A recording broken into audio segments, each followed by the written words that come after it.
Hello, this is the Time Traveling Teacher, and today we are going to be reading Franklin's Class Trip by Paulette Bourgeois, illustrated by Brenda Clark. Alright, this is another book in the Franklin series that I've been doing, published by Scholastic. As you can see, it has all the different Franklin stories, and this one was published in 1999, so this is still a part of my childhood. I'm probably about 8 years old when this one came out. So here we go. Franklin could count by twos and tie his shoes. He had gone with his class to the bakery, the fire station, and the pet store. Today, Franklin's class was going to the museum. Franklin was so excited that he could hardly eat his breakfast. As you can see, he's super excited about his field trip. The museum had lots of steps and huge doors. "Wow, it's big," said Franklin. "It has to be," said Beaver. "There are real dinosaurs inside." So it's got all the different, they're all his classmates out there.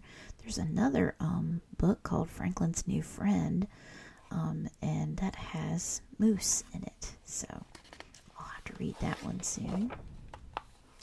Beaver had been to the museum before. She knew everything about it.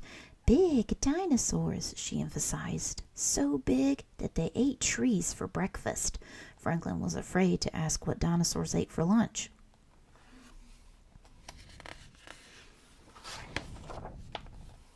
Franklin sat down on the steps. "What's wrong?" asked Snail. "Beaver says there are real dinosaurs in the museum." Snail looked alarmed. "That sounds scary." Franklin nodded. See his little facial expressions. You can see his little toy dinosaur peeking out.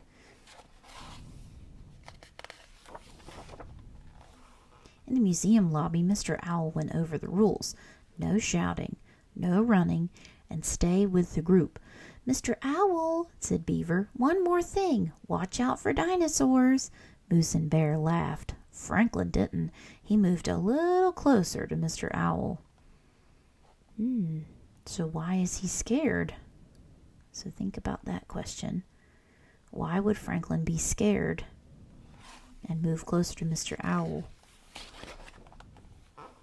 Their first stop was the Bat Cave. It was dark inside. Squeaks and squawks filled the air. "What's that?" asked Franklin. Beaver giggled. "That's the sound bats make to find their way around." Franklin was relieved that it was bats and not dinosaurs. So, as you can see, they're in the Bat Cave. So think about, how was Franklin feeling right now? So at the beginning of the story, how was he feeling, right? Now this is the middle of the story. How is he feeling right now? Okay, so we can do a character beginning, middle, and end feeling chart. The class visited the rainforest next. Franklin climbed high into a treehouse. He could see the tops of trees. "Can you spot any dinosaurs?" asked Snail. Franklin shook his head and climbed down quickly. You can see a lot of other animals though too.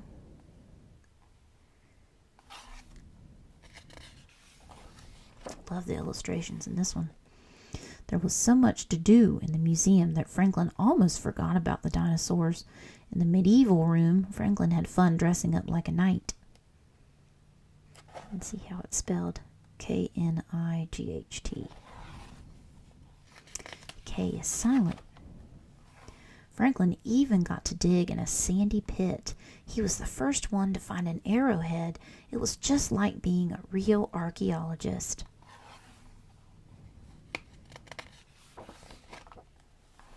"The best part is still to come," said Beaver as they sat down in the cafeteria.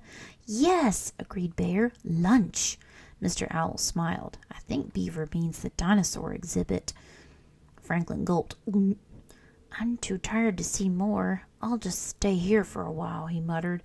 "Me too," said Snail. "You'll forget about being tired when you see the dinosaurs," said Mr. Owl. "Eat up and let's go." like how they have the cafeteria in there too. All right, now think about how Franklin's feeling right now. Reluctantly, ooh, that's a great word, Franklin and Snail followed giant footprints down a long, leafy corridor. There was a loud roar. The floor shook. So did Franklin.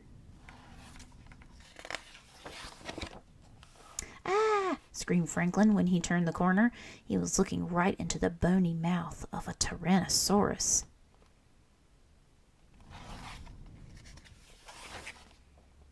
Franklin blinked. They're bones. Real dinosaur bones. But the dinosaurs aren't alive. Alive? Giggled Beaver. Of course not. There hasn't been a live dinosaur for millions of years. You make good jokes, Franklin. You sure do, whispered Snail. Oops.